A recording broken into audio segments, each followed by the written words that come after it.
Episode 581 to 590। अध्याय 581 ग्राम जीवन। जब तक जीमिंग घर लौटी, दोपहर के भोजन का समय बीत चुका था। उसने तरोताज़ा होकर अपना देर से किया जाने वाला भोजन कक्ष में प्रवेश किया। उसने चम्मच उठाया और जैसे ही वह चिकन सूप का एक घूंट लेने वाली थी, उसके फ़ोन पर संदेश आया। उसने आह भरी और सोमशिन का नंबर देखकर फ़ोन उठा लिया। उसे फ़ोन किए हुए काफ़ी समय हो गया था। जैसे ही उसने फ़ोन उठाया, दूसरी तरफ से सोमशिन की जोशीली आवाज़ सुनाई दी। जियामिंग, मेरे पास तुम्हारे लिए एक अच्छी खबर है। क्या तुम घर पर हो? मुझे अपना पता बताओ, मैं तुम्हारे पास आऊँगा। मुझे तुम्हें व्यक्तिगत रूप से इसके बारे में बताना है। अंडरस्को, चलो कहीं और मिलते हैं। मैं घर पर नहीं हूँ। तुम बताओ, कहाँ मिलना चाहती हो? जीमिंग ने हिचकिचाते हुए सोमशिन को बाहर मिलने के लिए मनाने की कोशिश की।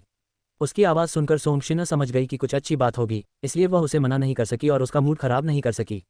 सोमशिन ने अपने होंठ सिकोड़े और अपनी घड़ी की ओर देखते हुए कहा, तो 1 घंटे में ग्लोबल वर्ल्ड के पास रेड बॉक्स कैफे में मुझसे मिलो। इस तरह मैं शाम को होने वाली बैठक में शामिल हो सकूंगी। जियामिंग मान गई और फ़ोन रखने के बाद उसने अपराधबोध से खाने की तरफ देखा और उठने से पहले उसने सूप के 2 चम्मच लिए, क्योंकि बिना कुछ खाए खाना छोड़ना उसे अच्छा नहीं लग रहा था। वह जल्दी से तैयार हुई और बिना कुछ खाए घर से निकल गई। जब तक वह कैफ़े पहुंची, सोमशिन पहले से ही कैफ़े के एक कोने में बैठी थी। उसने अपने लिए कोल्ड कॉफ़ी का ऑर्डर दे दिया था और वह खुद एक कप गर्म कॉफ़ी पी रही थी। तुम किस बारे में बात करना चाहती हो? उसने उसके सामने बैठते हुए और अपनी कॉफ़ी की एक घूंट लेते हुए पूछा। सोमशिन मुस्कुराई और बोली, जूलियन ने मुझे पहले फ़ोन करके बताया था कि फ़िल्म की एडिटिंग और पोस्ट प्रोडक्शन का काम पूरा हो चुका है। अब फिल्म तय समय पर रिलीज हो सकती है। जियामिंग ने सिर हिलाया और उसके बोलने की समाप्ति का इंतजार किया, क्योंकि ऐसा लग रहा था कि उसे अभी और कुछ कहना बाकी है। सोमशिन ने अपनी पलकें झपकाईं और जीमिंग के ये पूछने का इंतजार किया कि क्या उसे बस इतना ही कहना है ताकि वह उसे असली खबर बता सके। लेकिन उसने कुछ नहीं पूछा। उसके होंठ फड़कने लगे और उसने आह भरी। मैं उससे क्या उम्मीद कर रही थी? वह मुस्कुराई और उत्साह से बोली, जूलियन ने मुझे ये भी बताया कि विलेज लाइफ शो से किसी ने उससे संपर्क किया है, क्योंकि वे फिल्म के मुख्य कलाकारों को अपने शो में बुलाना चाहते हैं और दिसंबर में रिलीज होने वाली फिल्म के प्रचार के लिए यह अच्छा रहेगा। इसलिए वू शिंग, जियान यान और युआन लेई के साथ साथ उन्होंने आपको भी अपने शो में आने के लिए कहा है। जियामिंग ने अपनी भौहें सिकुड़ी और सोचने लगी। उसने इस शो के बारे में कहीं सुना था। जैसे ही उसे टीवी पर कुछ ऐसा ही देखने की याद आई, उसने उसे ऊपर से नीचे तक देखा। अरे, वो फिल्म जिसमें कुछ कलाकार कुछ दिनों के लिए एक साथ एक गांव में रहते हैं। क्या वही फिल्म है? सोमशिन ने मुस्कुराते हुए सिर हिलाया और कहा, जी हाँ। इस शो में आप लोग शो के नियमित कलाकारों के साथ गांव जाएंगे और वहां 3 रातें और 4 दिन बिताएंगे। ये शो अभिनेताओं या आइडल्स को गांव के कठिन जीवन का अनुभव कराता है और इन दिनों इसकी रेटिंग काफ़ी अच्छी है। अनुभवों के साथ साथ शो को मनोरंजक बनाए रखने के लिए इसमें कई खेल और चुनौतियां भी हैं। इतना ही नहीं, इस शो ने आरएसबी चैनल पर सर्वश्रेष्ठ मनोरंजन रियलिटी शो का पुरस्कार भी जीता है। तो मैं आपको बताना चाहता था कि आप भी बाकी सबके साथ इस शो का हिस्सा बनने जा रहे हैं। क्या आप खुश हैं? आपको पता है, इस शो में काम करते हुए आप ज़्यादा अनुभवी अभिनेताओं और इंडस्ट्री के लोगों से मिल सकते हैं। यह आपके लिए एक अच्छा मौका होगा। साथ ही रेन झेंग के साथ आपके इंटरव्यू के बाद लोग आपसे दोबारा मिलने की गुजारिश कर रहे हैं। यह आपके लिए अपने प्रशंसकों की संख्या बढ़ाने का एक अच्छा अवसर होगा। क्या आप इसके लिए उत्साहित हैं? सोमशिन ने एक प्यारी सी मुस्कान के साथ खुशी से पूछा। सोमशिन बहुत उत्साहित थी, क्योंकि ग्लोबल वर्ल्ड के कुछ नए कलाकार इस शो में नजर आए थे और इसके बाद उनकी लोकप्रियता में काफ़ी बढ़ोतरी हुई। रियलिटी शो की ताकत को कम नहीं आंकना चाहिए। जियामिंग ने उसकी बातें सुनकर सिर हिलाया, लेकिन उसने कोई उत्साह नहीं दिखाया। गांव का जीवन, उसने तो अपना अधिकांश जीवन एक गांव से दूसरे गांव भटकते हुए ही बिताया था। सोमशिन ने अपने होंठ सिकुड़े और आह भरी। वह मेरे जैसी उत्सुकता क्यों नहीं दिखाती? 1 सप्ताह बाद जीमिंग अपना सामान पैक कर रही थी, क्योंकि अगले दिन उसे मेंगजू गांव के लिए रवाना होना था। ये गांव 4 घंटे की ड्राइव पर था। सभी प्रतिभागियों को कार्यक्रम स्थल पर नियमित कलाकारों से मिलना था। उसने अपने कपड़ों में से स्कर्ट की जगह आरामदायक कपड़े जैसे लंबी ड्रेस, जीन्स और टॉप रखे। उसने ज़्यादा सामान नहीं रखा, बस कुछ जोड़ी कपड़े और कुछ जरूरी चीज़ें ही रखीं। जब लीवी कमरे में दाखिल हुआ तो उसके सामान के लिए सिर्फ एक छोटा सा ट्रॉली बैग देखकर वह हैरानी से मुंह खोल बैठा। क्या महिलाएं यात्रा के लिए बड़े बड़े बैग नहीं ले जाती? और वह गांव जा रही है, क्या उसे कुछ और सामान पैक नहीं करना चाहिए था? क्या तुम्हें और कुछ नहीं चाहिए? क्या ये तुम्हारे लिए काफ़ी होगा? क्या तुम वहाँ 4 दिन नहीं रुकोगी? उसने उसके कंधे पर हाथ रखते हुए पूछा। हम गांव जा रहे हैं, इसीलिए मैंने इतना सामान पैक किया है, उसने बिना किसी भाव के जवाब दिया। अंडरस्को, उसने होंठ सिकोड़ लिए और हैरानी भरी निगाहों से उसे घूरने लगा। उसकी पत्नी वाकई बहुत अलग है। वह कुछ मिनट तक उसे घूरता रहा, जिससे शीमिंग को शर्मिंदगी महसूस हुई। क्या? उसने शर्माते हुए पूछा। उसके गाल लाल हो गए। क्या तुम्हें कल सच में वहाँ जाना ही है? तुम्हें पता है कि तुम्हारे बिना मुझे नींद नहीं आती। मैं तुम्हारे बिना 4 दिन कैसे रह पाऊंगा? उसने होंठ फुलाते हुए और मासूम आंखों से उसकी ओर देखते हुए पूछा। अंडरस्को, यह आदमी, जियामिंग का दिल उनके बेहद कोमल भावों को देखकर पिघल गया। वह जिन कॉर्पोरेशन के अध्यक्ष हैं, फिर भी उनका व्यवहार किसी बच्चे जैसा है। तो क्या आप चाहते हैं कि मैं आपको भी इसी सामान में पैक कर दूं? अध्याय 582। मैं आज रात तुम्हें छोड़कर नहीं जा रहा हूं। जियामिंग उसे देखती रही और उसका दिल पिघल गया। सिर्फ वही नहीं, बल्कि उसके लिए भी उससे दूर रहना मुश्किल हो रहा था। तो क्या तुम चाहते हो कि मैं तुम्हें भी इसी सामान में पैक कर दूं? उसने उसकी ओर देखते हुए और हथेलियों से उसका चेहरा थामते हुए पूछा। वह उसके करीब आया और उसके होठों को चूम लिया। उसके बाद उसने उसकी आंखों में देखा और इस बार उसने अपने हाथों से उसका चेहरा थाम लिया और एक और चुंबन के लिए आगे बढ़ा। चुंबन धीरे धीरे शुरू हुआ, जैसे वह उसकी मिठास का आनंद ले रहा हो। धीरे धीरे शुरू हुआ चुंबन देखते ही देखते भावुक हो गया, क्योंकि उसकी जीभ उसके मुंह में घुसकर उसके अंदरूनी हिस्सों को तलाशने की कोशिश कर रही थी। ओह! उसके चुंबन में खोते हुए उसने अपने हाथों से उसकी कमीज के किनारों को पकड़ लिया। उसकी तीव्रता के साथ ताल मिलाने की कोशिश में उसके गले से अजीब अजीब आवाजें निकलने लगीं। कुछ देर बाद जब उसने चुंबन तोड़ा तो वह हौंकते हुए अपना चेहरा एक तरफ झुकाकर सांस लेने लगी। वह भी जोर जोर से हौंक रहा था, लेकिन उसकी निगाहें उसके भरे भरे होंठों पर टिकी थीं, जो उसके चुंबन के कारण और भी भरे हुए और नम हो गए थे। जब वह हौंक रही थी तो उसने कमर से उसे अपनी ओर खींच लिया और उसकी गर्दन पर हल्के हल्के चुंबन करने लगा। उसे चक्कर आने लगा और उसने अनजाने में अपना चेहरा एक तरफ झुका लिया ताकि वह उसे पूरी तरह से छू सके। उनके शरीर एक दूसरे से चिपके हुए थे और वे अपने बढ़ते तापमान को महसूस कर सकते थे। हालांकि जब उसने अपना सिर एक तरफ झुकाया तो उसकी नज़र अपने आधे खुले हुए बैग पर पड़ी। ली वेई, मुझे अभी कुछ सामान पैक करना है, उसने हिचकिचाते हुए कहा, जबकि वह लगातार उसकी गर्दन, कॉलरबोन और कान के निचले हिस्से पर चुंबन करता रहा। उसके शब्द सुनकर वह रुक गया। उसने सिर उठाया और उसके बैग पर नजर डाली, फिर उस पर, तुम ये कल कर सकती हो। ज्यादा जरूरी कौन है, मैं या ये सामान? उसने मुंह बनाते हुए पूछा। वह खिलखिलाकर हंस पड़ी और बोली, क्या ये भी कोई विकल्प है? बिल्कुल, ये सामान ही तो है, उसने गंभीर चेहरे से कहा। मैं आज रात तुम्हें छोड़कर नहीं जा रहा। बस देख लो। उसने अपनी हंसी रोकने की कोशिश करते हुए उसे घूर कर देखा। वह जानता था कि वह सिर्फ मजाक कर रही है। वह खिलखिलाकर हंसी और अपनी भौहें ऊपर उठाईं।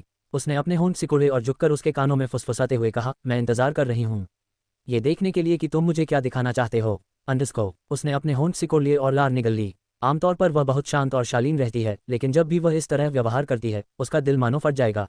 वह बेहद मोहक है, वो भी बिना कुछ किए।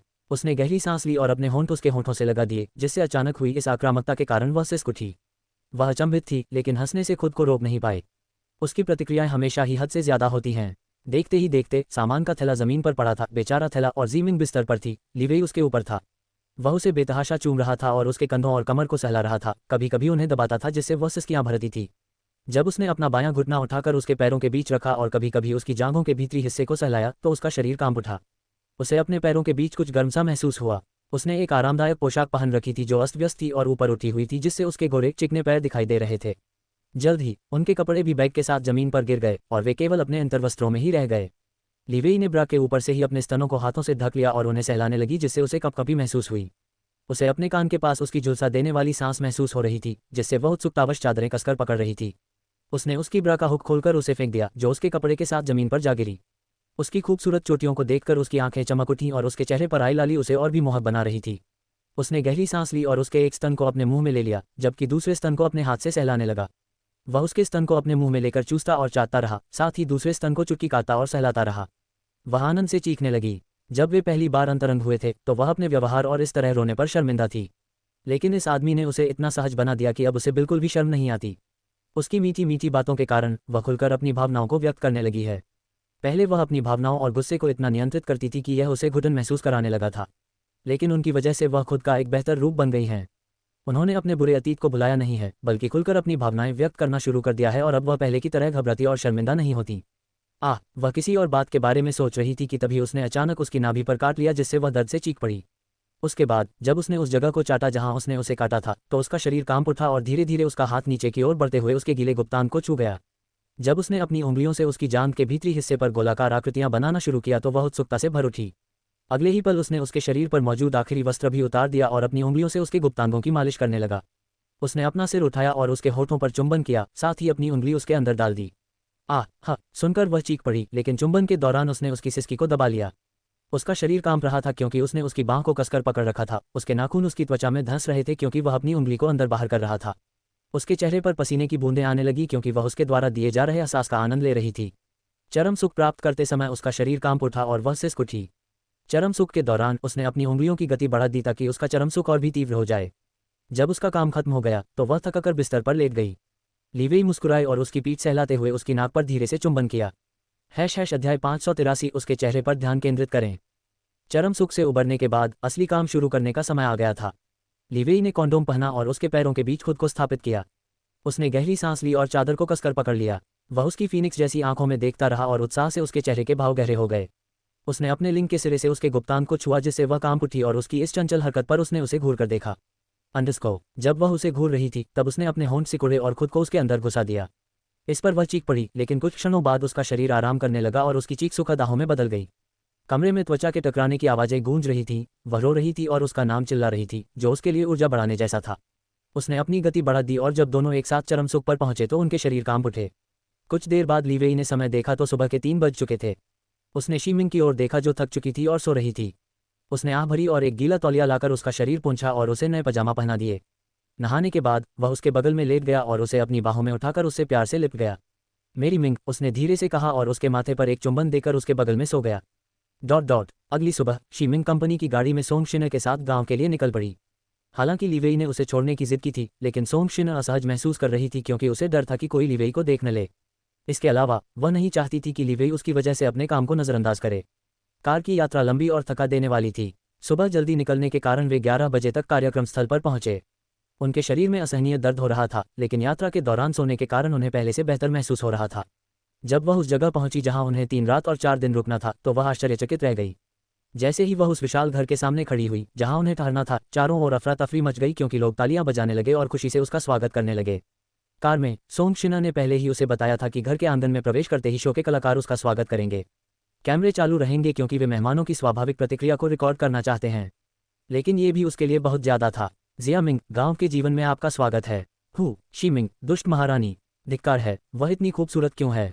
उसने अपने होंठ सिकुड़े और आंगन के बीच में खड़े कलाकारों की ओर चल पड़ी, जो उसे प्रसन्न भावों से देख रहे थे।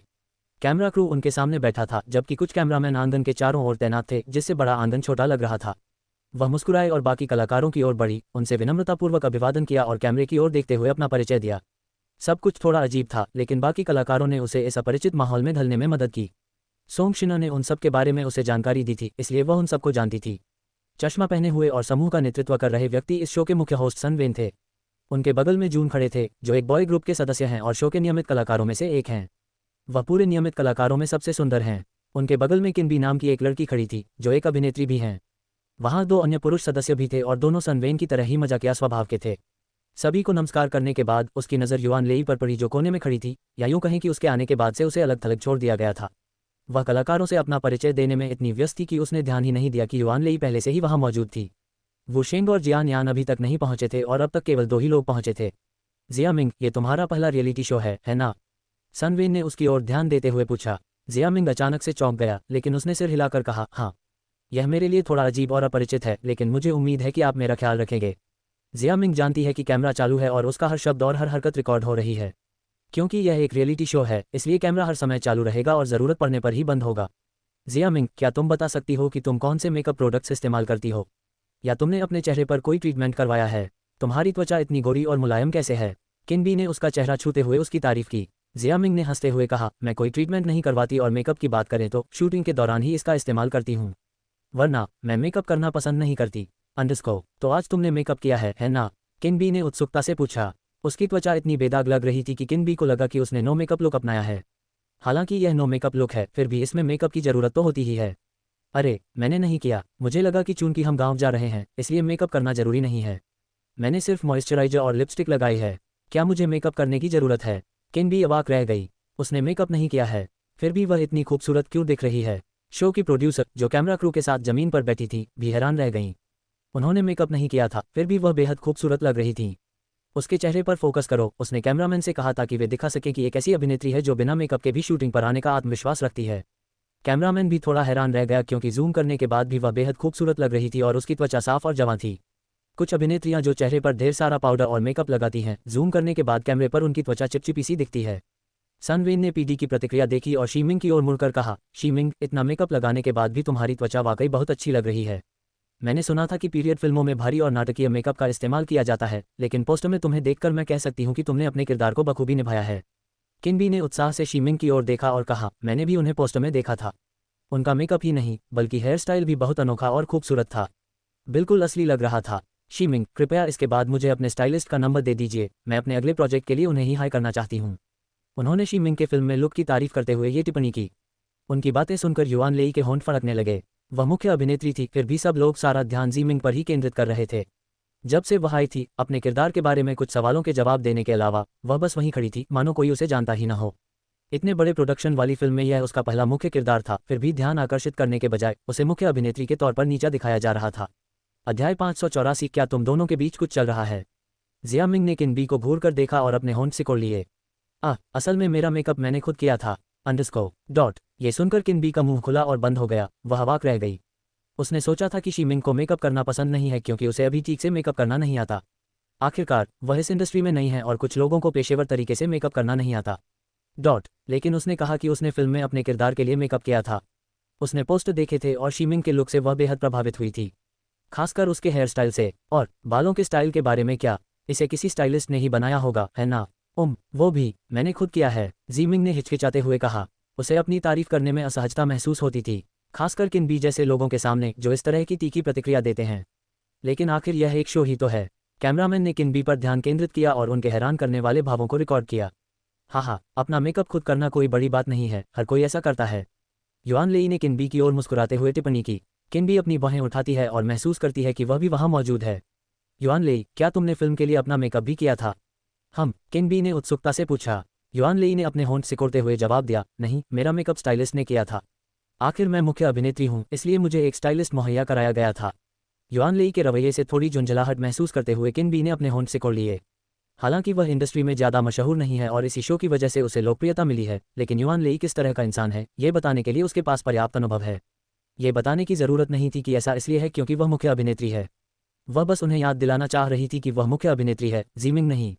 हालांकि इस टिप्पणी ने उसे और भी चिढ़ा दिया। उसे जीमिंग पसंद आने लगी थी, लेकिन युआन लेई के बारे में उसकी कोई राय नहीं थी। युआन लेई का रवैया देखकर उसे यकीन हो गया कि वह उससे ठीक से बात नहीं कर पाएगी। माहौल जीवंत था, लेकिन युआन लेई के लिए नहीं। सच में, मैंने फिल्म में आपके लुक पर ज़्यादा ध्यान नहीं दिया, किन बी ने सीधे सीधे टिप्पणी की। किन बी की बातें सुनकर नियमित कलाकार हंसे बिना नहीं रह सके। सभी सदस्यों में वह सबसे सीधी सादी हैं और निर्माता को सबसे ज़्यादा काम देती हैं।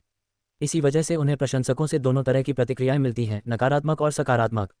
युआन लेई के होंठ फड़कने लगे, लेकिन उसने अपने चेहरे पर मुस्कान लाने की पूरी कोशिश की। इसी क्षण जियान यान और वुशेंग के आगमन से तनावपूर्ण क्षण टूट गया। वे दोनों एक ही समय पर पहुंचे और कलाकारों ने उनका एक समान हंसमुख रवैये से स्वागत किया। उन्होंने हमेशा की तरह उनसे अपना परिचय देने को कहा और जब सुनवेन जियान यान से एक सवाल पूछ रही थी, तभी किन बी ने चारों ओर देखा और अपनी वर्तमान स्थिति से मुड़कर लियान जून के दूसरी तरफ जाकर खड़ी हो गई। सनवेन ने ये देखा और टिप्पणी की, किन बी, तुम क्या कर रहे हो? किन बी खिलखिलाकर हंस पड़ी और अपनी बाहें उठाकर शीमिंग की ओर देखा। जब सबने उधर देखा तो उन्हें एहसास हुआ कि वह पहले जियान यान और शीमिंग के बीच खड़ी थी और अपनी जगह से हटने के बाद वे दोनों साथ साथ खड़े थे। किन बी हमेशा इंटरनेट के मौजूदा रुझानों पर नजर रखती है और उसे हमेशा पता रहता है कि इंडस्ट्री में क्या चल रहा है।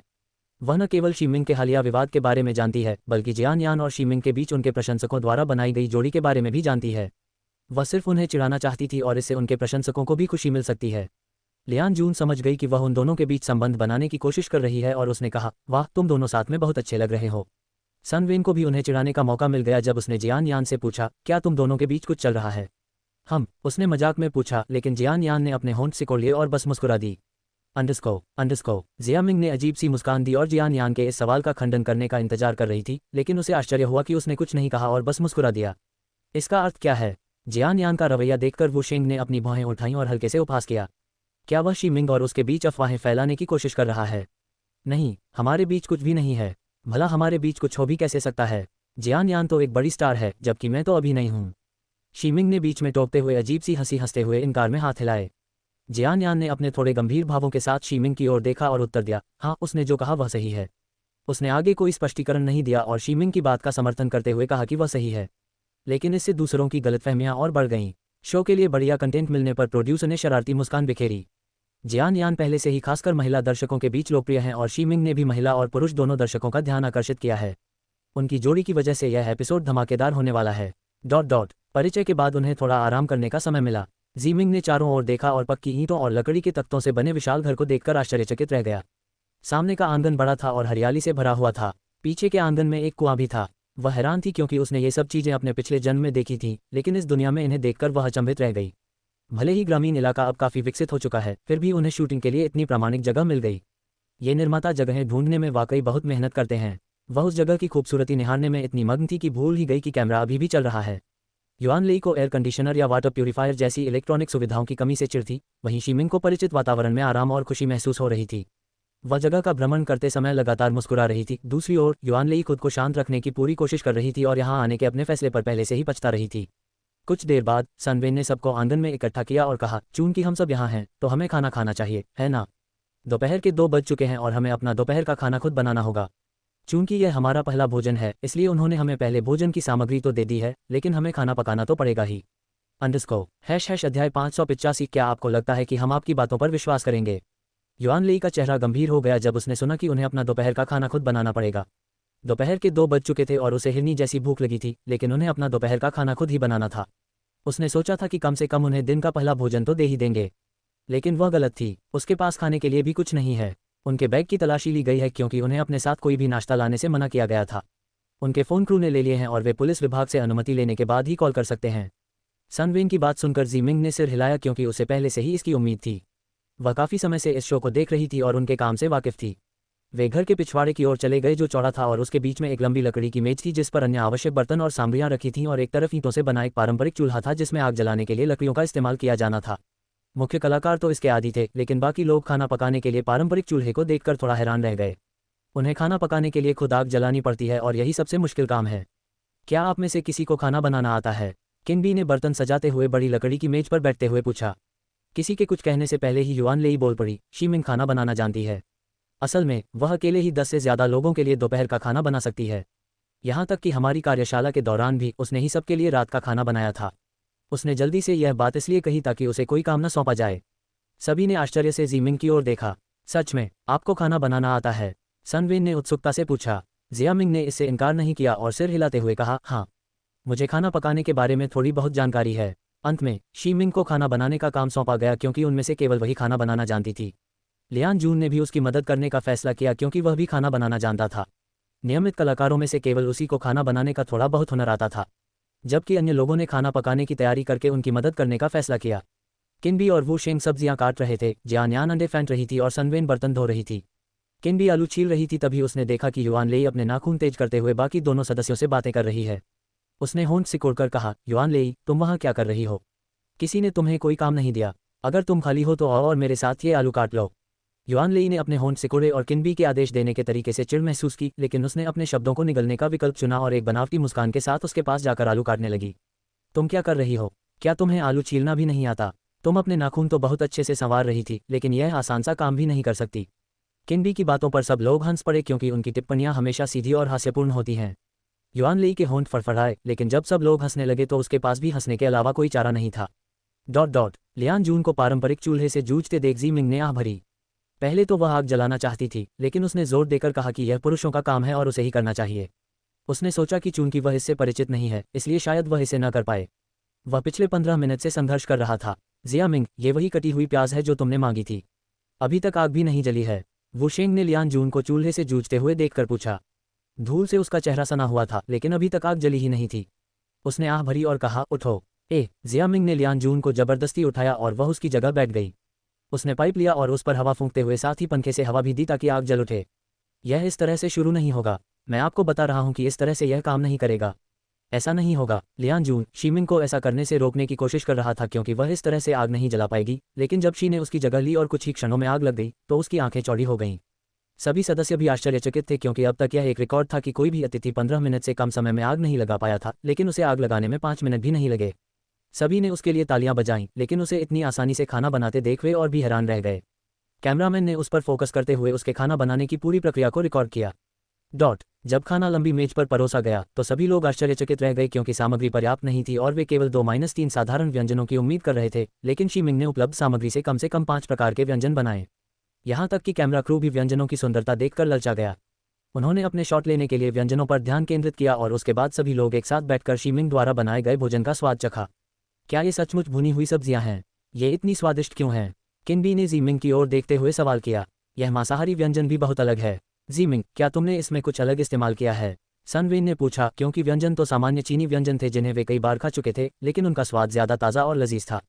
जियामिंग चावल खा रही थी तभी उसने उनके सवाल सुने। मैंने कुछ खास इस्तेमाल नहीं किया। मैंने बस सामने वाले आंगन से कुछ जड़ी बूटियां ली थीं। तुमने ये जड़ी बूटियां आगे से लीं। क्या ये खाने लायक भी हैं? छी, तुमने खाने में क्या डाला है? अगर हमें कुछ हो गया तो क्या होगा? युआन लेई ने कटोरा नीचे रखते हुए कहा। उसके शब्दों को सुनकर सभी ने अपने होंठ सिकोड़ लिए और असहज महसूस करने लगे। उन्हें ये भी यकीन नहीं था कि वे शब्द खाने योग्य हैं या नहीं। युआन लेई के संदेह भरे प्रश्न को सुनने के बावजूद केवल जियान यान ही खाना खा रही थी। जियामिंग ने युआन लेई की ओर देखे बिना ही दूसरों की ओर देखकर कहा, चिंता मत करो, ये पूरी तरह से खाने योग्य है। देखो, कई पौधे खाने योग्य होते हैं, कुछ औषधीय गुणों वाले और कुछ बहुत ही खास और दुर्लभ होते हैं, लेकिन उनका स्वाद बहुत ही ताज़ा और स्वादिष्ट होता है। इसीलिए भोजन का स्वाद अलग होता है। भोजन में ताज़ी जड़ी बूटियों का उपयोग करने से न केवल भोजन अधिक स्वादिष्ट बनता है, बल्कि यह बहुत स्वास्थ्यवर्धक भी होता है। यह आपके पाचन तंत्र को बेहतर बना सकता है और इसमें मौजूद कुछ जड़ी बूटियां आपके हृदय स्वास्थ्य को भी लाभ पहुंचा सकती हैं। जियामिंग की बातें सुनकर सब लोग हैरानी से उसे घूरने लगे। क्या वह सिर्फ एक अभिनेत्री नहीं है? उसे इतनी सारी बातें कैसे पता हैं? हाँ, क्या तुम्हें लगता है कि हम तुम्हारी बातों पर विश्वास करेंगे? युआन लेई ने व्यंग्य किया, लेकिन अपने चेहरे पर मुस्कान बनाए रखने की कोशिश की ताकि वह क्रूर न लगे। अध्याय 586 समुद्र, कीचड़, शून्य। युआन लेई का सवाल सुनकर सभी को यकीन हो गया कि दोनों के बीच संबंध सौहार्दपूर्ण नहीं है। भले ही युआन लेई मुस्कुराने की कोशिश कर रही थी, लेकिन उसके शब्दों का अर्थ स्पष्ट था। दूसरी ओर जीमिंग ने उसकी बातों पर ध्यान नहीं दिया और कहा, हम तुम सही कह रही हो। जब तुम्हें खाना पकाने के बारे में कुछ भी नहीं पता, खाने योग्य जड़ी बूटियों के बारे में तो और भी कम, तो तुम मेरी बातों पर कैसे विश्वास कर सकती हो? उसने समझदारी से सिर हिलाते हुए कहा, अगर आपको लगता है कि इस खाने से आपको फूड पॉइजनिंग हो सकती है तो इसे मत खाए। आप अपना खाना खुद बना सकती हैं। और हाँ, जड़ी बूटियों के बारे में अगर वे खाने योग्य हैं या नहीं तो आप गांव में किसी से भी पूछ सकती हैं, क्योंकि गांव के लोगों को इसके बारे में पता होगा। वे यहीं के निवासी हैं, इसलिए उन्हें पता होगा कि ये किस तरह की जड़ी बूटियां हैं। तब तक ये बात साफ हो जाएगी, फिर आप अपना खाना खुद बना सकती हैं। जीमिंग ने लापरवाही से कहा और अपनी चॉपस्टिक उठाकर कुछ भुनी हुई सब्जियां खाने लगी। सभी लोग जीमिंग को घूर रहे थे और फिर जियान यान को, जो लगातार खा रही थी। उन्हें भूख लगी थी और खाना स्वादिष्ट लग रहा था। मुझे यकीन है कि शीमिंग बिना जाने खाने में कुछ नहीं मिलाएगा, इसलिए मैं इसे खाने जा रही हूँ। किनबी ने चावल का कटोरा उठाया और खाना शुरू कर दिया। उसे ऐसा करते देख लियान जून ने भी वैसा ही किया और जब सुनवेन ने भी खाना शुरू कर दिया तो बाकी लोगों के पास भी ऐसा करने के अलावा कोई चारा नहीं बचा। साथ ही वे इतने भूखे थे कि उस समय कुछ भी खा सकते थे। उन्हें इस बात की भी परवाह नहीं थी कि उसने जड़ी बूटियां बेतरतीब ढंग से डाल दी हों। अंडस्को युआन लेई ने अपने होंठ सिकोड़ लिए और खुद को धोखा महसूस किया।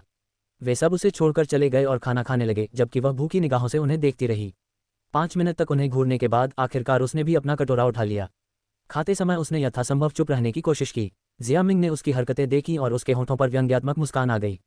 उसे खाना पसंद है और वह उसे खाना चाहती है, लेकिन वह शरारत करना बंद नहीं करेगी। किनबी ने उपहास किया और कुछ कहने ही वाला था कि सनवेन ने उसे रोक दिया। वह नहीं चाहता कि लोगों को लगे कि वे युआन लेई को घेरने की कोशिश कर रहे हैं। लोगों को युआन लेई का असली रवैया खुद देखना चाहिए। शाम को सभी को क्रू से सामग्री प्राप्त करने के लिए खेल खेलने पड़ते हैं। टीम को नियमित कलाकारों और शाश्वत प्रेम के सदस्यों से मिलकर बने 2 समूहों में विभाजित किया गया है। जियामिंग, वुशेंग, जियान यान, किनबी और सनवेन एक ही टीम में थे। युआन लेई, लियान जून और 2 अन्य नियमित सदस्य एक टीम में थे। चूंकि युआन लेई की टीम में कम सदस्य थे, इसलिए उन्होंने काफी हंगामा किया और अंत में वुशेंग को युआन लेई की टीम में भेज दिया गया और शीमिंग की टीम ने 5 सदस्यों के खिलाफ 4 सदस्यों के साथ खेलने का फैसला किया। ये खेल एक खजाने की खोज जैसा था और उन्हें घर में चालक दल के सदस्यों द्वारा कुछ निश्चित स्थानों पर छिपाए गए खाद्य पदार्थों को खोजना था और संकेतों का पालन करते हुए उन्हें अपना भोजन ढूंढना था। इस खजाने की खोज में 10 चरण हैं और जो भी टीम इन 10 चरणों को पूरा करेगी उसे आयातित मांस का एक सेट और दावत के लिए सामग्री दी जाएगी। दूसरी ओर हारने वाली टीम को खेल के दौरान खोजी गई वस्तुओं को ही खाने को मिलेगा। युआन लेई को ऐसे बेकार खेलों में कोई दिलचस्पी नहीं थी, लेकिन उसके पास खेलने के अलावा कोई विकल्प नहीं था। संकेत कार्ड मिलने के बाद शीमिंग की टीम सुराग पर चर्चा करने के लिए एक कोने में इकट्ठा हुई। यह एक चित्रात्मक पहेली थी जिसमें कार्ड पर कुछ चित्र दिखाए गए थे। समुद्र, कीचड़, शून्य। किनबी ने जोर से कहा, यह कैसा सुराग है? ये तो नक्शा भी नहीं है। सनवेन ने झुंझलाते हुए कहा। उसने जियान यान और शीमिंग की ओर एक नज़र डाली जो किसी बात पर सोच रहे थे। तुम्हें समझ आ गया? जियान यान ने शीमिंग से पूछा जब उसने उसे मुस्कुराते हुए देखा। उसने सिर हिलाया और पीछे के आंगन की ओर चल पड़ी। जब युआन लेई की टीम तस्वीरों को समझने में व्यस्त थी, तब शीमिंग की टीम अपने पहले लक्ष्य की ओर बढ़ गई। दोनों के पास एक क्यू कार्ड है और दूसरा क्यू कार्ड पाने के लिए उन्हें पहली पहेली हल करनी होगी। उनके पास मौजूद पहेलियां एक जैसी हैं, लेकिन अलग अलग क्रम में हैं। जवाब पानी का कुआं था। तुमने ये कैसे पता लगाया? पहला सुराग मिलते ही किनबी ने उलझन में पूछा। जियामिंग ने दूसरा क्यू खोलते हुए जवाब दिया, ये सरल है। समुद्र का अर्थ है पानी, कीचड़ का अर्थ है जमीन से संबंधित कुछ और शून्य का अर्थ है वृत्त।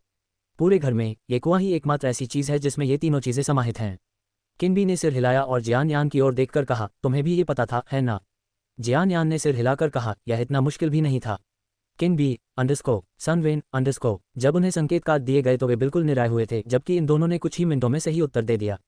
क्या ये दोनों असाधारण रूप से बुद्धिमान हैं या फिर बस थोड़े मंदबुद्धि हैं? जियामिंग की टीम ने सभी सुराग कार्ड ढूंढ लिए और सभी पहेलियों को सबसे पहले हल कर लिया, वह भी सिर्फ 15 मिनट में। जबकि दूसरी टीम उस समय केवल 2 सुराग ही हल कर पाई थी। हालांकि सन वेन और किन भी दूसरी टीम को प्रताड़ित करना चाहते थे, लेकिन शीमिंग पुरस्कार सभी के साथ साझा करना चाहता था, इसलिए सभी ने रात के खाने में मैरिनेट किया हुआ ग्रिल्ड मांस खाया। शीमिंग द्वारा तैयार किया गया स्वादिष्ट भोजन बहुत ही बढ़िया था और माहौल खुशनुमा था।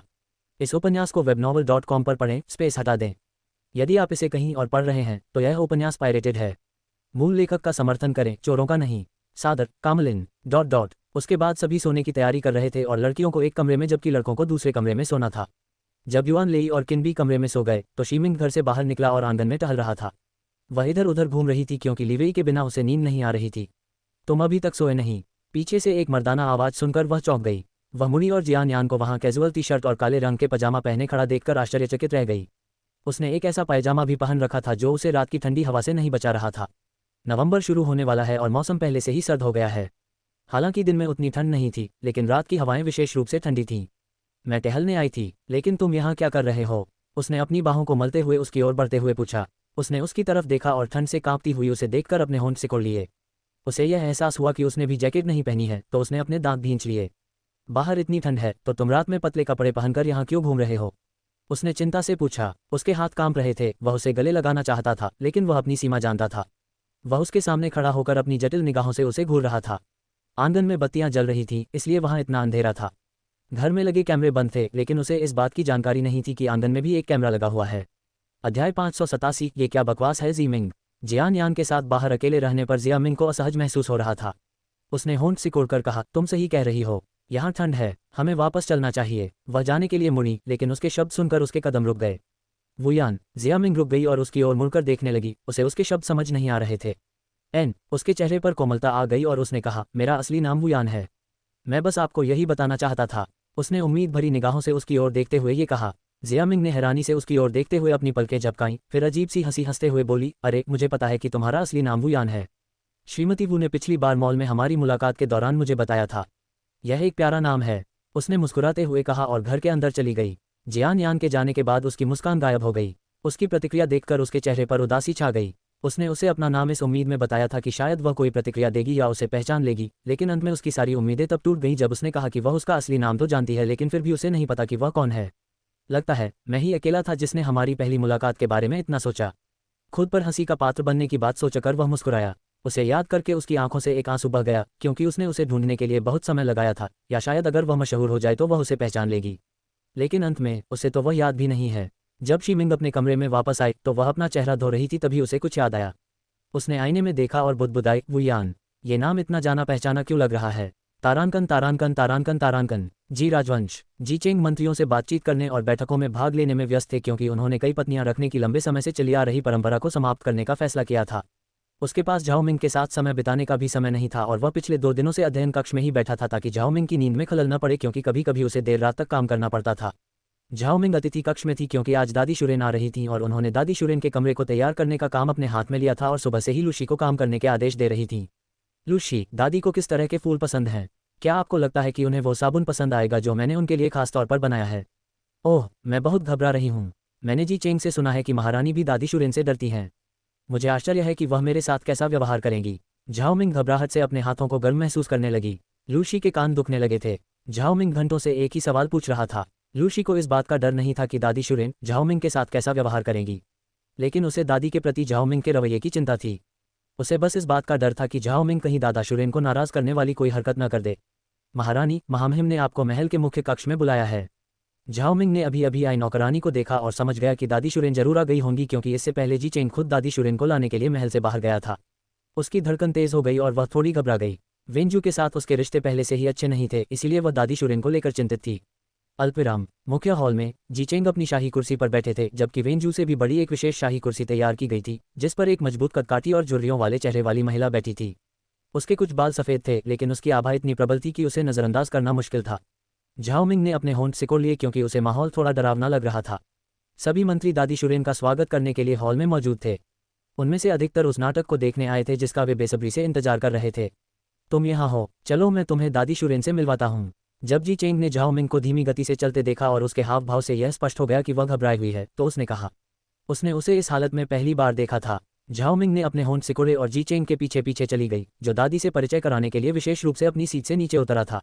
दादी, ये मेरी पत्नी जी राजवंश की महारानी झाओमिंग हैं। आपको उनसे कभी ठीक से मिलने का मौका नहीं मिला, इसलिए आज मैं औपचारिक रूप से उनका आपसे परिचय करा रहा हूँ। जी चेंग ने झाओ मिंग का हाथ पकड़ते हुए कहा, जो उनके बगल में खड़े थे।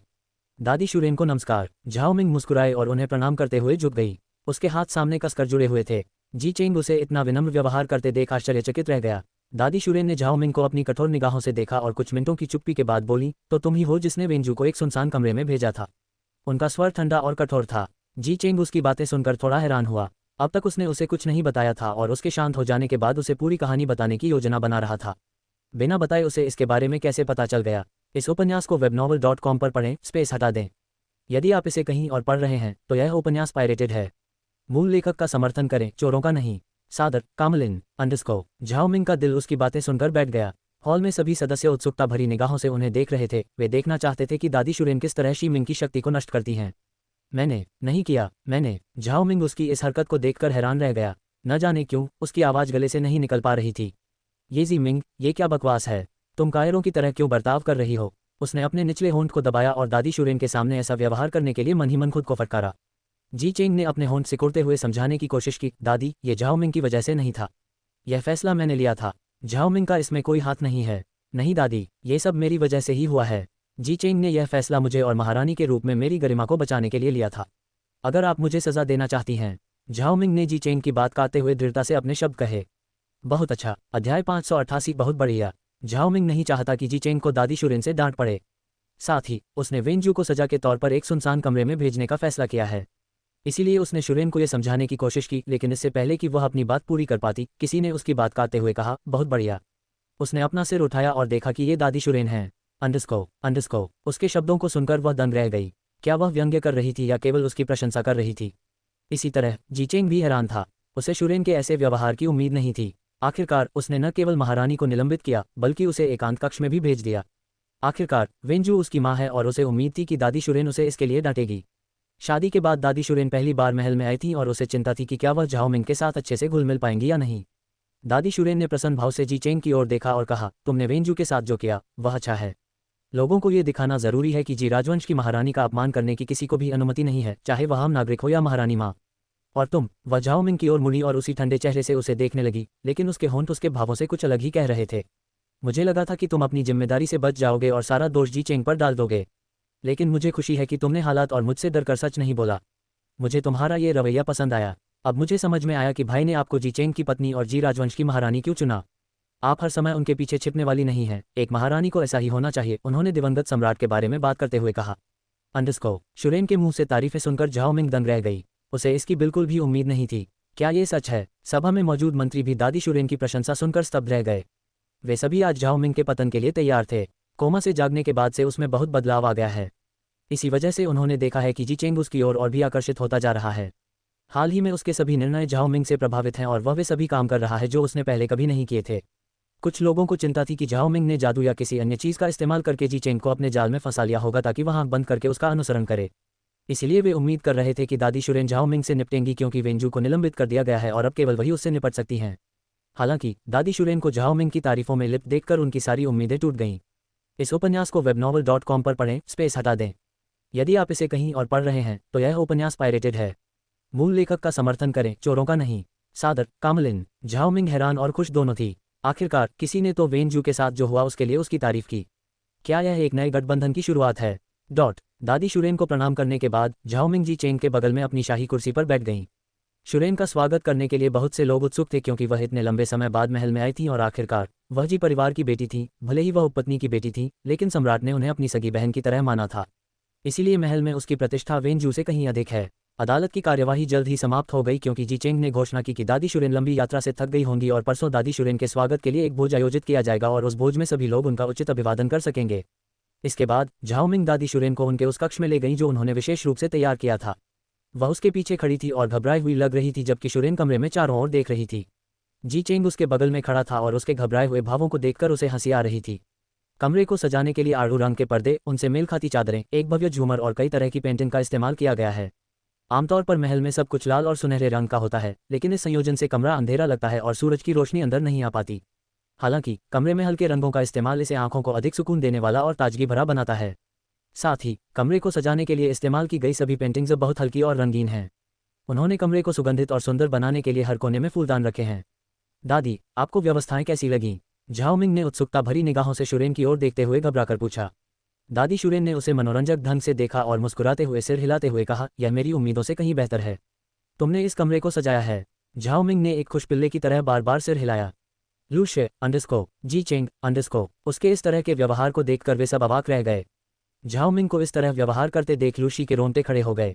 झाओमिंग ने कमरे को अपनी पसंद के अनुसार सजाया था, लेकिन उसे डर था कि शुरेन को ये पसंद नहीं आएगा, क्योंकि इस दुनिया में कमरे को फ्रेश करने वाले उपकरण नहीं होते, इसलिए कमरे को सुगंधित रखने के लिए फूल ही सबसे अच्छे होते हैं। उसे खुशी थी कि दादी शुरेन को सजावट पसंद आए और वह उसके काम से प्रसन्न थी। शुरेन कमरे में कुर्सी पर बैठ गई और झाओमिंग को हल्की मुस्कान के साथ देखने लगी। मुझे मेरी थैली दो, उसने किनारे खड़ी अपनी नौकरानी से कहा। नौकरानी ने उसे वह थैली सौंप दी जो उसके हाथ में थी। शुरेन ने अपने थैले से एक बड़ी अंगूठी निकाली और झाओमिंग की ओर हाथ बढ़ाते हुए कहा, लो, ये तुम्हारा उपहार है। चूंकि मैं तुमसे पहली बार मिली थी, इसलिए मुझे तुम्हें कुछ उपहार देना चाहिए। वैसे तुमने सारी व्यवस्थाएं बहुत अच्छे से की। शुरेन से अंगूठी लेते समय झाओमिंग ने विनम्रता से मुस्कुराया, लेकिन अंगूठी लेते ही उनके चेहरे के भाव बदल गए। यह कोई साधारण अंगूठी नहीं थी। यह अंगूठी काफी भारी थी और इसमें कई बहुमूल्य दुर्लभ रत्न जड़े हुए थे। आमतौर पर दुनिया में अंगूठियां केवल एक या दो प्रकार के रत्नों से ही बनी होती हैं। हालांकि इस अंगूठी को विभिन्न रत्नों से सजाया गया था, जिससे इसकी सुंदरता और बढ़ गई थी और यह विशाल और रंगीन दिख रही थी। अध्याय 589। क्या आपको यकीन है कि वेंजू ने ये शब्द कहे थे? झाओमिंग उस कीमती और खूबसूरत अंगूठी को निहार रही थी। उसने इतनी असली और खूबसूरत अंगूठी पहले कभी नहीं देखी थी। यह इतनी रंगीन थी, लेकिन इससे उसकी खूबसूरती में कोई कमी नहीं आई, बल्कि और भी निखर गई। जी चेंग को भी आश्चर्य हुआ कि दादी शुरेन ने यह अंगूठी झाओमिंग को दी थी। यह अंगूठी न केवल भौतिक रूप से बल्कि विशेष महत्व की भी है। यह अंगूठी शुरेन को उनके विवाह के समय दिवंगत सम्राट द्वारा उपहार स्वरूप दी गई थी। उसकी मां हमेशा उसे इस अंगूठी के बारे में बताती थी और यह भी कि वह हमेशा इसे पाना चाहती थी, लेकिन शुरेन ने यह अंगूठी कभी किसी को नहीं दी और हमेशा इसे अपने पास ही रखा। वह जानता है कि दादी शुरेन इस अंगूठी को कितना महत्व देती हैं, फिर भी उन्होंने इसे झाओमिंग को दे दिया। दादी शुरेन, जी चेंग चाहता था कि वह यह अंगूठी वापस ले ले क्योंकि यह उनके लिए बहुत मायने रखती है, लेकिन शुरेन ने उसे घूरकर देखा और चुप रहने का इशारा किया। यह अंगूठी तुम्हारे दिवंगत दादाजी ने मुझे उपहार में दी थी, जो मैं तुम्हें भेंट कर रही हूँ। मुझे आशा है कि तुम इसे उतना ही संजोकर रखोगे जितना मैंने रखा था। दादी शुरेन ने झाओमिंग से मुस्कुराते हुए कहा, यह अंगूठी महज एक अंगूठी नहीं है, बल्कि इसमें आपके दिवंगत दादाजी और मेरी ओर से आशीर्वाद है। मेरी कामना है कि आप दोनों का रिश्ता हमेशा सौहार्दपूर्ण और प्रेमपूर्ण बना रहे। अगर आप हमें पोते पोतियां दे सके तो कितना अच्छा होगा। ये कहते हुए वह हंस पड़ी। दादी शुरेन की बातें सुनकर झाओमिंग के चेहरे पर कोमलता झलक रही थी। वह समझ गई थी कि शुरेन ऊपर से भले ही ठंडी और अलग थलग दिखती हो, लेकिन असल में वह बहुत भावुक स्वभाव की हैं। हाँ दादी, मैं इस उपहार को उतना ही संजोकर रखूंगी जितना आपने रखा था। लेकिन दादी, आपको माँ के निलंबन और उन्हें सुनसान कमरे में भेजे जाने के बारे में किसने बताया? मुझे याद है कि मैंने आपको इसके बारे में पहले कभी नहीं बताया था, तो फिर कैसे? जी चेंग ने पूछा, क्योंकि वह इस बात से हैरान था कि दादी को महल के सभी मामलों के बारे में कैसे पता चला। दादी शुरेन के होंठ ऊपर की ओर मुड़ गए जब उन्होंने जी चेंग के पीछे देखा। जी चेंग की निगाहें गुस्से से लाल हो गईं जब उसने पीछे मुड़कर देखा तो फेंगजू अपराधबोध से ग्रस्त होकर वहां खड़ी थी। फेंगजू दादी शुरेन को ढूंढने और उन्हें महल तक पहुंचाने के लिए पहले ही चली गई थी। जी चेंग समझ गया था कि उसने उस समय उससे सब कुछ उगलवाने के लिए मजबूर किया होगा। श्रीमती शियाओली आ रही हैं। जब सब लोग बातें कर रहे थे, तभी एक नौकरानी आई और कमरे के प्रवेश द्वार पर खड़े होकर शियाओली के आने की घोषणा की। झाओमिंग दादी शुरेन के बगल में बैठी उनसे बात कर रही थी, तभी उन्होंने ये घोषणा सुनी। शुरेन की अनुमति मिलने के बाद कमरे का दरवाजा खुला और खूबसूरत पोशाक पहने शियाओली ने कमरे में प्रवेश किया और अपने हल्के और सुरुचिपूर्ण कदमों से शुरेन की ओर चल पड़ी। झाओमिंग ने अपनी बाहें ऊपर उठाई क्योंकि उसे शियाओली को देखे हुए कई दिन हो गए थे। दादी शुरेन को प्रणाम। शियाओली ने शुरेन के सामने झुककर शालीनता से उन्हें प्रणाम किया। शुरेन ने सिर हिलाया और अचानक प्रकट हुई महिला की ओर देखा। शुरेन की उलझन भरी निगाहें देखकर शियाओली ने अपने होंठ सिकोड़ लिए और जब उसने देखा कि शुरेन ने झाओमिंग का हाथ पकड़ रखा है, तो उसके चेहरे के भाव गंभीर हो गए। इस उपन्यास को webnovel.com पर पढ़ें, स्पेस हटा दें। यदि आप इसे कहीं और पढ़ रहे हैं तो यह उपन्यास पायरेटेड है। मूल लेखक का समर्थन करें, चोरों का नहीं। सादर, कामलिन। जियाओली ने जी चेंग की ओर देखकर दादी शुरेन से उसका परिचय कराने की कोशिश की, लेकिन जी चेंग ने अपनी नजरें फेर लीं और झाओमिंग की ओर देखने लगा। झाओमिंग ने अपनी हंसी रोकने की पूरी कोशिश करते हुए अपने होंठ सिकोड़ लिए। शियाओली शुरेन से मिलने आई थी जबकि उसे किसी ने आमंत्रित नहीं किया था और बिना बुलाए आने के बाद वह चाहती है कि जी चेंग उसे शुरेन से मिलवाए। वह वाकई में बहुत सहनशील है। दादी, ये महारानी शियाओली हैं, जो पहले प्रधान महारानी थीं। लेकिन अभी महारानी जियाशी ने प्रधान महारानी का पदभार संभाल लिया है, क्योंकि महारानी शियाओली को एक लाल पत्र जारी कर निलंबित कर दिया गया है। झाओमिंग ने शांत भाव से शुरेन से शियाओली का परिचय कराते हुए कहा। झाओमिंग की बातें सुनकर शियाओली के चेहरे पर उदासी छा गई। क्या वह उसका परिचय करा रही थी या उसे नीचा दिखा रही थी? शुरेन के चेहरे के भाव गंभीर हो गए और उसने अप्रिय निगाहों से शियाओली को देखा। शियाओली ने गहरी सांस ली और कहा, दादी शुरेन, बिना किसी निमंत्रण के आपसे मिलने आने के लिए मैं क्षमा चाहती हूँ। मैंने माँ से आपके बारे में बहुत कुछ सुना था, इसलिए मैं आपसे मिलने आने से खुद को रोक नहीं पाई। शूरन ने अपनी भौहें उठाकर पूछा, उसने मेरे बारे में क्या कहा? शूरेन का सवाल सुनकर शाओली मुस्कुरा रही थी, लेकिन उसकी मुस्कान गायब हो गई। उसने यह बात शूरेन को खुश करने के लिए कही थी, लेकिन उसे शूरेन से इस तरह के सवाल की उम्मीद नहीं थी।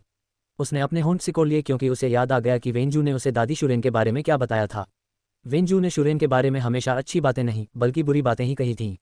उसने कहा था कि शूरेन उपपत्नी की बेटी होने के बावजूद बहुत घमंडी है और क्योंकि स्वर्गीय सम्राट उसे अपनी बहन की तरह मानते थे इसलिए वह हमेशा अकड़ दिखाती है। उसे वेंजू द्वारा उसके बारे में कही गई एक भी अच्छी बात याद नहीं थी। माँ ने कहा है कि तुम बहुत सुंदर और बहुत बुद्धिमान हो। वह वेंजू द्वारा उसके बारे में कही गई 3 से अधिक अच्छी बातें नहीं गिना सकी क्योंकि दादी शूरेन की निगाहें देखकर वह डर गई और अंत में चुप हो गई। हाँ, शूरेन ने शियाओली के बोलने के बाद हंसते हुए कहा, क्या आपको यकीन है कि वेंजू ने ये शब्द मेरे लिए कहे थे? दादी शूरेन ने अपनी तीखी ठंडी निगाहों से शियाओली को देखते हुए पूछा। झाओ मिंग शो देखते हुए मुस्कुराए। शूरेन की चापलूसी करके शियाओली ने अपने लिए गड्ढा खोद लिया है। अब तक उससे बात करने पर उसे यह एहसास हो गया था कि शूरेन को वे लोग पसंद नहीं है जो झूठी चापलूसी करके किसी का ध्यान आकर्षित करने की कोशिश करते हैं। और यही वह कोशिश थी जो शियाओली पहले कर रही थी, लेकिन शूरेन ने उसे पकड़ लिया। हाँ, उन्होंने और भी बातें कही थीं, लेकिन मेरी कमज़ोर याददाश्त की वजह से मुझे सब याद नहीं है, पर मुझे इतना ज़रूर पता है कि दादी शूरेन, माँ ने तुम्हारे बारे में जो बताया है उससे कहीं ज़्यादा अद्भुत हैं। शूरेन की तीखी निगाहों का सामना करते हुए शियाओली ने अपने होंठ सिकोड़ लिए, लेकिन उसने अपनी समझदारी बनाए रखने की पूरी कोशिश की और उनके सवाल का जवाब दिया। दादी शूरेन ने अपने होंठ सिकोड़े और खिलखिलाकर हंसते हुए शियाओली को वापस जाने का इशारा करते हुए हाथ हिला दिया। शूरेन के जाने के लिए कहने पर जियाओली ने झाओ मिंग को मुस्कुराते हुए देखा। उसने अपने होंठ दबाए और मुड़कर जाने लगी। झाओ मिंग, बस इतना समझ लो, मैं तुम्हें ऐसे ही जाने नहीं दूंगा। आगे की कहानी सुनाने के लिए VM स्टोरी वर्ल्ड को सब्सक्राइब करो।